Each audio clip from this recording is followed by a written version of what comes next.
está con nosotros y porque hoy día podemos un día más abrir la Biblia y recibir instrucción del Señor en su palabra.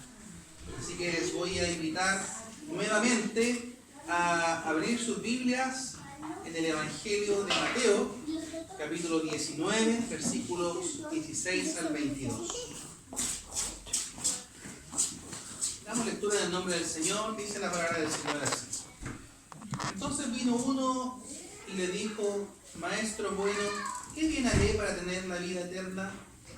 Él le dijo: ¿por qué me llamas bueno? Ninguno es bueno sino uno, Dios. Mas si quieres entrar en la vida, guarda los mandamientos. Le dijo: ¿cuáles? Y Jesús dijo: no matarás, no adulterarás, no hurtarás, no dirás falso testimonio, honra a tu padre y a tu madre, y amarás a tu prójimo como a ti mismo. El joven le dijo: todo esto lo he guardado desde mi juventud. ¿Qué más me falta? Jesús le dijo: si quieres ser perfecto, anda, vende lo que tienes y dalo a los pobres, y tendrás tesoro en el cielo.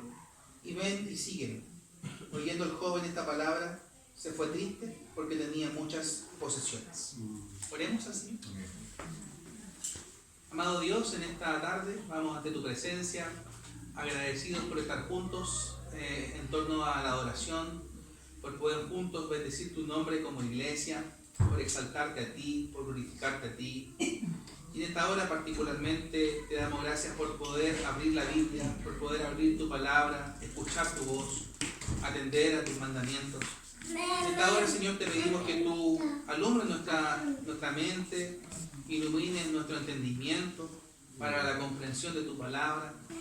Danos, Señor, lucidez para entender lo que tú tienes para nosotros y también la disposición diaria para poder vivir conforme a tu palabra, para ser obedientes a tus mandamientos, para hacer caso de las cosas que tú demandas de nosotros, para arrepentirnos de nuestros pecados y volvernos a ti. Señor, limpia nuestros corazones, limpia nuestras mentes de nuestras propias presuposiciones, de nuestros prejuicios, de nuestras ideas preconcebidas por causa de nuestra naturaleza pecaminosa. Y ayúdanos, Señor, a ver en tu palabra la verdad, a ver en tu palabra lo que tienes para nosotros, lo que tienes para nuestras vidas, para que vivamos conforme a ella, para que glorifiquemos tu nombre en todas las cosas, Señor, donde tú nos pones. Bendice tu iglesia, bendice, Señor, a los que están aquí presentes, a los que no están también. Ayúdanos, Señor, a estar siempre dispuestos a oír tu voz. Te lo pedimos en el nombre de Jesús. Amén. Más de alguna vez usted habrá escuchado algún sermón sobre el joven rico. No va a ser la primera vez que lo escuche, ni la última tampoco. Y vemos que este mensaje del joven rico particularmente se encuentra en los 3 evangelios sinópticos. Vemos en Mateo, Marcos y Lucas el mismo relato, con algunas diferencias y salvedades. Pero es interesante ver que esta misma historia que Jesús vive con un joven rico está expresado en tres otros libros de la Biblia, en 3 evangelios. No deja de ser interesante que eso sea así, porque hay historias y también parábolas que aparecen en un libro y en otros no, hay otros que aparecen en 2 y no en 3, pero en este caso puntualmente aparecen en los 3 evangelios. Mateo 19, como estamos aquí, también está en Marcos 10, 17, también está en Lucas 18. O sea, a los redactores del Evangelio les fue muy importante esta historia del joven rico. No deja de ser interesante también. Y no deja de ser interesante también revisar algunas cosas que aparecen ahí. Como por ejemplo que Jesús diga: no hay ninguno bueno sino Dios.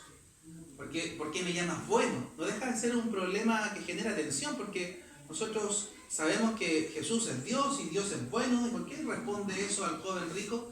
Bastante interesante. Y son problemas que tenemos aquí frente a nuestros ojos que tenemos que dilucidar.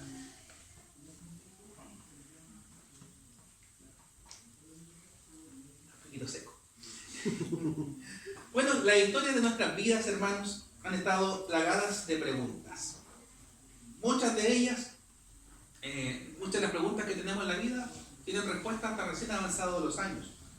Las preguntas honestas, cuando son honestas, muchas veces generan incertidumbre, generan preocupación, generan ansiedad. Preguntas como, por ejemplo, ¿qué voy a hacer cuando voy a ser grande? Si alguien dice aquí que nunca se preguntó eso cuando chico, porque no es honesto. Todos nos preguntamos, ¿qué va a ser de mí cuando yo crezca?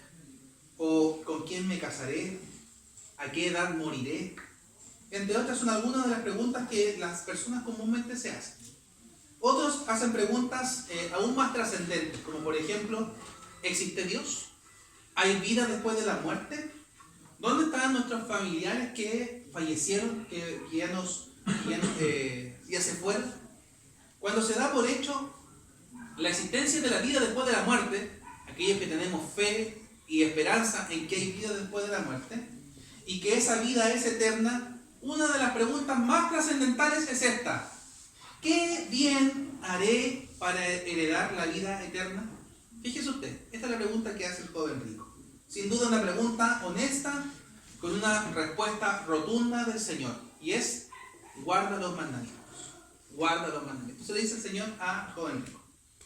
Bueno, hay personas que lo poseen todo en la vida. Tienen muchas cosas. Pueden alcanzar muchos bienes. Pero aún así son infelices. Muchos conocen un famoso antiguo cuento de León Tolstoy acerca de un rey que estaba enfermo y que solo podía curarse si traían delante de él a un hombre que no tuviera ambiciones en la vida, por tanto fuese feliz.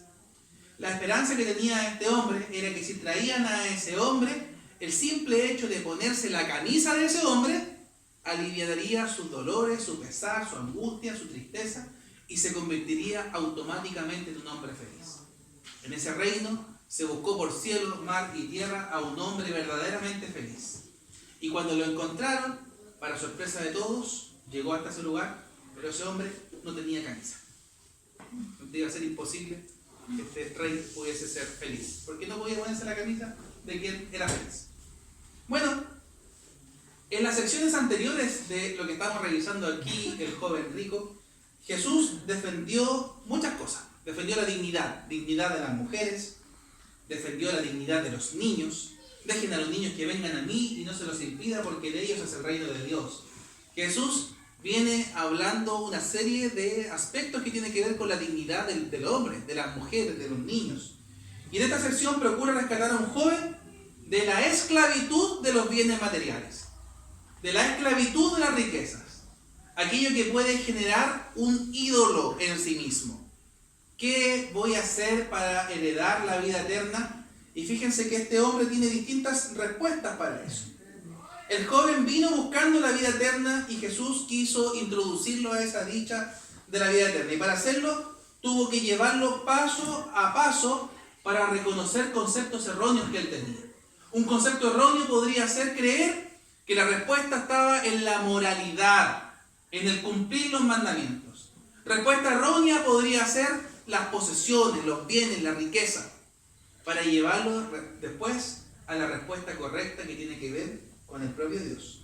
Bueno, la entrevista entre Jesús y el joven rico encontramos diferentes caminos que los hombres muchas veces prueban para encontrar la vida eterna. Y el primer camino que buscan, ya lo mencioné, el camino engañoso de la moral y de las buenas obras. Si van conmigo al versículo 17 al 20, dice la respuesta de Jesús: mas si quieres entrar en la vida, guarda los mandamientos. Le dijo: ¿cuáles? Y Jesús dijo: no matarás, no adulterarás, no hurtarás, no dirás falso testimonio, honra a tu padre y a tu madre, y amarás a tu prójimo como a ti mismo. El joven le dijo: todo esto he guardado desde mi juventud. ¿Note bien usted que la intención de Dios nunca fue que el hombre llegase a Él por medio de méritos humanos? Si usted ha memorizado alguna vez lo que dice Efesios 2, 8 y 9, dice: porque por gracia sois salvos por medio de la fe. Y esto no es de vosotros, pues es un don de Dios. No por obras, comillas, méritos humanos, actitudes que nos puedan alcanzar el favor de Dios. No por obras para que nadie se gloríe. La pregunta que viene al tapete es: ¿cuál es aquello que es don de Dios? ¿Ya? Porque por gracia sois salvos por medio de la fe, y esto no es de vosotros, es don de Dios. ¿Qué es ese don o ese regalo de Dios? La gracia, la salvación, la fe. Y dice: gracias, ustedes son salvos por medio de la fe. Uno, los dos, los tres, ninguno. Los tres. Si somos alcanzados para salvación, la salvación es un regalo de Dios. Y la gracia que nos imparte también es un regalo de Dios. Y la fe que tenemos también es un regalo de Dios. Por tanto, nosotros somos, por eso nos llamamos monergistas, porque la obra es solamente de Él y no nuestra. No somos sinergistas. Ya no tiene que ver con que nosotros colaboramos para alcanzar la salvación. Eso no nos pertenece a nosotros. La salvación le pertenece al Señor. Y por misericordia, por gracia, hemos alcanzado ese favor del Señor por los méritos de Él en la cruz. Por tanto, la intención de Dios no era que el hombre alcanzara por medio de méritos humanos la salvación. Si así fuera, no habría sido necesario que Jesús viniera a este mundo, y mucho menos que muriera en la cruz. Pero Dios, hermanos, envió a su Hijo a morir por hombres y mujeres pecadores, por un pueblo imperfecto, por un pueblo con muchos errores, con muchas falencias, con muchos pecados. Pero la misericordia y la gracia del Señor se acordó de usted y de mí, para que pudiésemos alcanzar la gracia del Señor. Dios envió a su Hijo a morir por nosotros.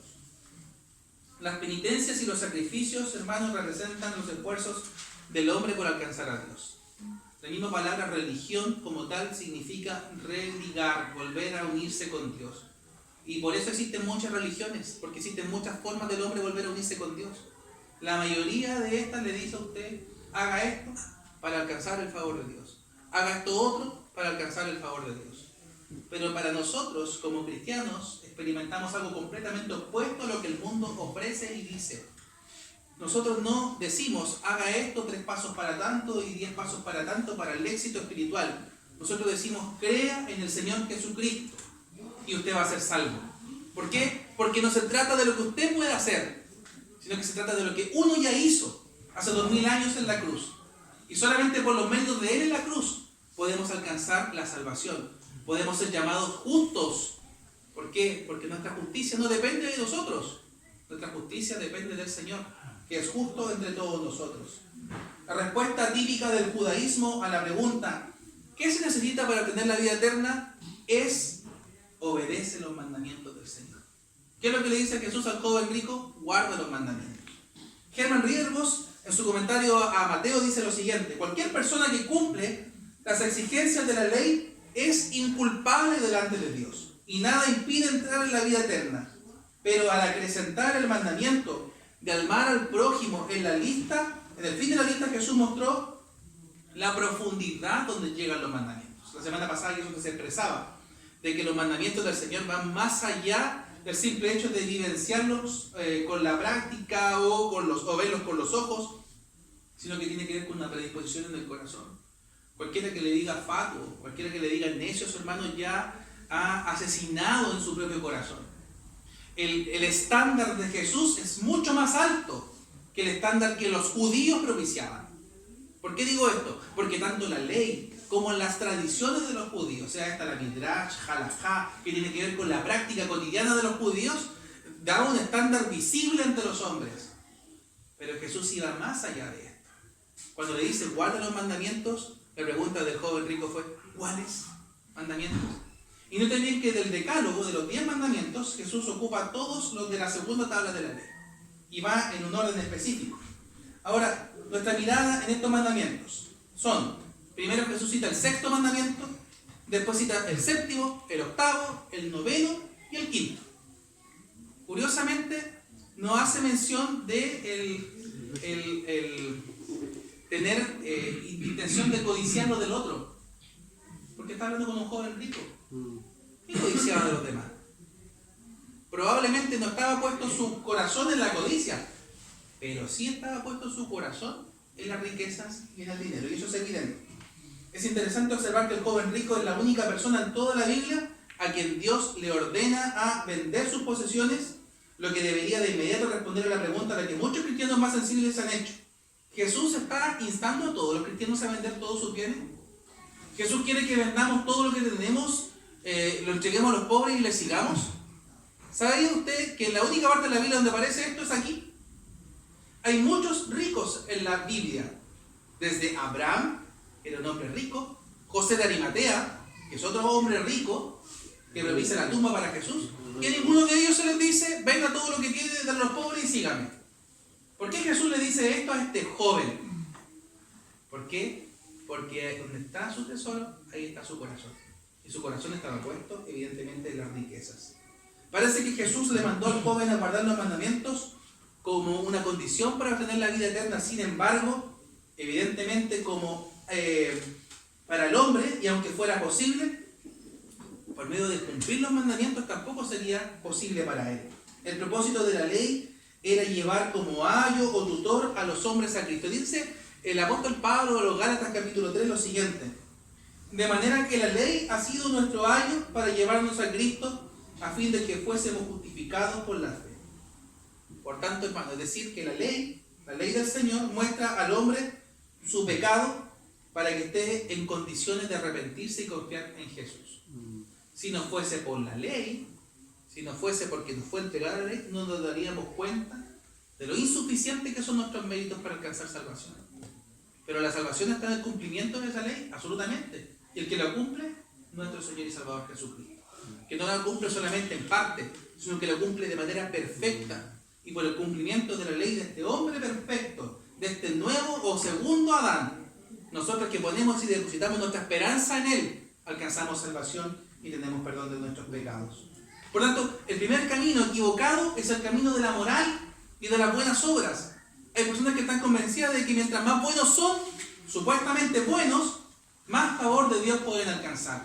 Cuán equivocados están en pensar que por el simple cumplimiento automático, ¿no?, de un par de mandamientos de la ley pueden alcanzar salvación. Hermanos, para nosotros es imposible guardar todos esos mandamientos.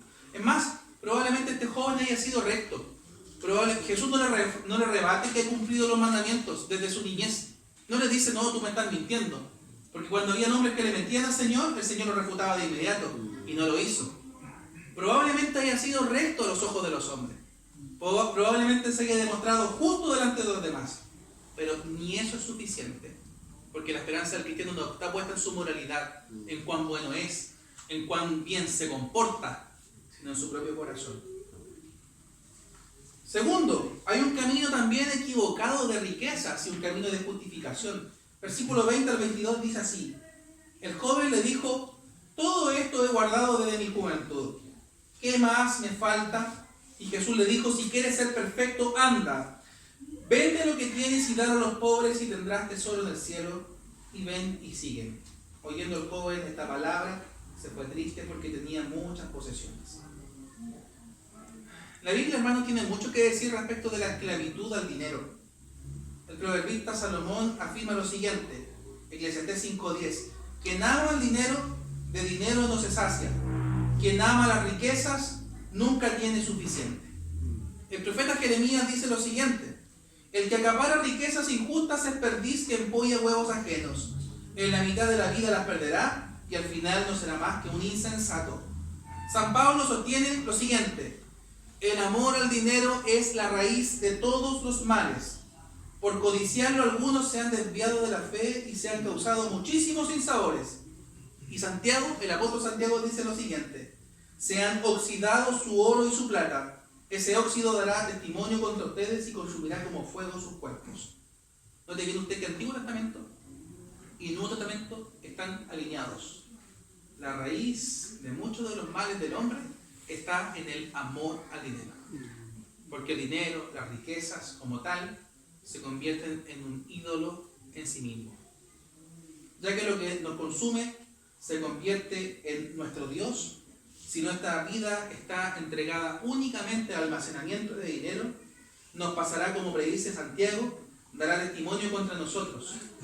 Hermanos, hagamos nuestro Señor verdaderamente al Cristo el Señor, al Dios de los cielos. Y que no haya nada ni nadie que tome el lugar que solamente a Él le pertenece. Y si nuestra mente está cautiva en torno al dinero, en cómo producir más plata y más plata, tengamos pleno conocimiento y también conciencia de que eso nos va a perjudicar a la larga. En la casa del joven rico seguramente había abundancia, pero en su corazón había miseria, había pobreza, había escasez. Tenía bienes materiales, pero no tenía paz y seguridad con Dios. Su búsqueda de vida eterna es una confesión implícita de que le faltaba esa vida eterna. Cuando él pregunta, ¿qué voy a heredar? ¿Qué más me falta? ¿Qué tengo que hacer? Es porque su corazón estaba necesitado. Como muchos de nosotros hoy día. como muchos de los perdidos que están afuera también, corazones necesitados, probablemente saciados de bienes, probablemente completos en nuestras relaciones familiares, probablemente las cosas anden supuestamente bien, pero la vida que no tiene a Jesús en el corazón está vacía. Son corazones perdidos, están vacíos, necesitan al Señor. William Hendrickson dice lo siguiente: la demanda que Jesús había hecho a este hombre confundido era adecuada en la circunstancia particular y el estado de mente de este joven. El Señor no pide a toda persona rica despojarse de todas las cosas. Hay personas opulentas que, hablando en general, hoy día están viviendo para sí mismos. Tercer lugar y por último. Primero, el Señor le rebate la posición errónea de buscar el favor de Dios y la justicia en torno a el cumplir los mandamientos, la moral. Segundo término, las riquezas. Pero en tercer lugar, Jesús le lleva al verdadero camino. ¿Cuál es el verdadero camino? Literalmente, Juan 14:6, yo soy el camino. El verdadero camino a la vida eterna es depositar la confianza en el Señor. No es depositar un cheque en tal lugar, ni depositar tanto dinero en otro lugar, ni poner nuestra mirada en los bienes, ni poner nuestra mirada en el partido político de turno, en el nuevo presidente o presidenta que vendrá. Hermanos, si nuestra esperanza está puesta en las cosas terrenales, estamos completamente perdidos. El verdadero sentido de la vida se encuentra en Jesús. La realidad correctamente se entenderá cuando tenemos a Cristo Jesús en nuestro corazón. Es la única forma que tenemos para entender la realidad. Me acuerdo las palabras de Agustín. Agustín decía: el hombre no podrá entender quién realmente es sin antes conocer realmente quién es Dios. Usted no va a poder saber quién realmente es usted, ni conocer la miseria de su pecado, si no conoce a Cristo Jesús como suficiente Salvador. Matthew Henry decía: se nos requiere seguir a Cristo atendiendo debidamente a sus enseñanzas, siguiendo estrictamente su patrón y sometiéndonos alegremente a sus disposiciones, y esto por amor a Él y también depender de Él. El joven rico insiste, ¿no? Pregunta el joven rico: ¿qué más me falta? Jesús le responde demandando que Él venda todas sus posesiones y que reparta todas sus posesiones a los pobres. Parece que otra vez esta sería la condición para obtener la vida eterna. Si yo vendo todo, tengo la vida eterna. ¿Será eso realmente lo que está queriendo decirle a Jesús? Por un lado le dice: cumple los mandamientos, pero lo he cumplido. Entonces vende todo lo que tiene y dale a los pobres. ¿Usted cree que si vendía y daba a todos los pobres, realmente alcanzaría salvación? Porque si dependiera de eso, todas las personas hoy día dirían: voy a vender todo, total, si vendo todo y lo doy a los pobres, seré salvo. ¿Será eso lo que Jesús le quiere decir? Todo lo que Jesús le dijo anteriormente tenía el propósito de guiar a este joven a dejar de confiar en sí mismo, a dejar de confiar en los bienes, a poner su confianza solamente en Él, siguiéndolo. Esta es la condición absoluta y final para obtener la vida eterna. La condición para obtener la vida eterna, hermanos, no es la pobreza, no es la religiosidad, ni la sinceridad, ni el prestigio humano que salva, sino la confianza en Jesús y seguirlo a Él obedientemente. Triste era, hermanos, el separarse de Cristo, pero el separarse de su dinero le habría costado más dolor todavía. Cuando, hermanos, la riqueza o el cielo, bajo las condiciones establecidas por Cristo, eran una alternativa, el resultado manifestó a qué lado se inclinaba la balanza: hacia la plata, hacia el dinero, hacia los bienes, hacia lo que sea, o hacia Jesús. Fíjense lo que hace este joven: se entristeció y se fue.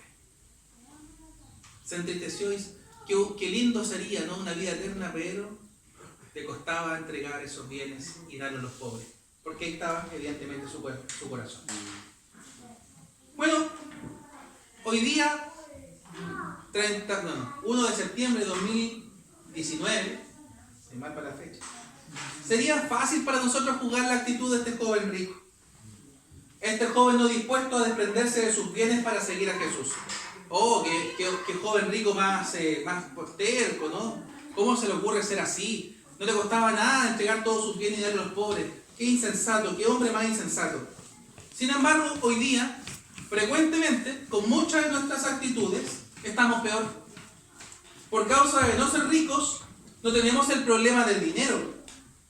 Pero creer eso nos hace estar excesivamente equivocados.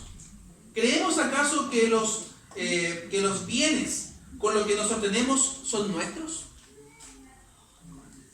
Grave error sería creer en algo así, puesto que toda buena dádiva y todo don perfecto desciende del Señor. Todo lo que las cosas que tenemos creemos que es nuestro, estamos equivocados, no es nuestro. ¿Creemos acaso que el Señor pide a nosotros solo un 10% y el 90% le pertenece a Él? Algunos estamos convencidos de que eso es así. Grave error es pensar que solo el 10% le pertenece a Él y que el otro 90% es nuestro, puesto que todo es de Él y de lo recibido de su mano le damos, como dice Crónicas. Para quienes les dificulta desprenderse de lo que no es de ellos, roguemos al Señor no caer en el mismo error del joven rico. Amor a las riquezas, amor al dinero. Hermanos, las cosas son de Él, le pertenecen a Él. Nuestra familia es de Él, nuestra vida es de Él, nuestros recursos son todos de Él. Por tanto, debemos saber de que de Él depende nuestra vida. Para concluir, ¿qué camino hemos de tomar? El camino de la moral, el camino de las buenas obras, el camino de la justicia y rectitud humana, el camino de las riquezas también, o el camino de la justificación. Oh, hermanos, seguiremos a Cristo de todo nuestro corazón, despojándonos de todo cuanto somos, de todo cuanto tenemos, para hallar la vida y los tesoros en el cielo. Atendamos al llamado del Señor hoy día, sigámoslo con todo nuestro corazón y sometámonos a Él, porque solamente de Él depende nuestra vida. Oremos. Gracias te damos, Señor, en esta tarde, por permitirnos oír tu palabra, por enseñarnos, Señor, lo que es correcto para nosotros. Cuán difícil es, Señor, depender de ti. Nos cuesta, Señor. Nos cuesta confiar en que de ti depende todo en el día a día. Señor, somos impíos en nuestra manera de pensar respecto de los recursos, respecto de los bienes, respecto de las cosas que tenemos. Señor, límpianos, perdónanos por todas aquellas veces que hemos confiado en que las cosas dependen de nosotros.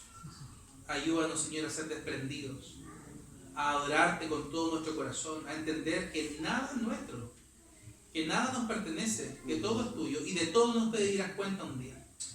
Señor, ayúdanos a con todo nuestro corazón seguirte, a honrarte, a amarte en nuestra adoración, a comportarnos correctamente con lo que tú nos das, a no malgastar los recursos que nos das para administrar, a no gastar para nuestros propios deleites en aquellos recursos que tú nos has dado para administrarlos de manera correcta. Señor, ayúdanos a ser buenos mayordomos, a ser buenos administradores de los bienes que nos das. Y ayúdanos, Señor, a vivir para tu gloria en todo sentido. Líbranos, Señor, de que las riquezas, de que el dinero se convierta en un Dios para nosotros.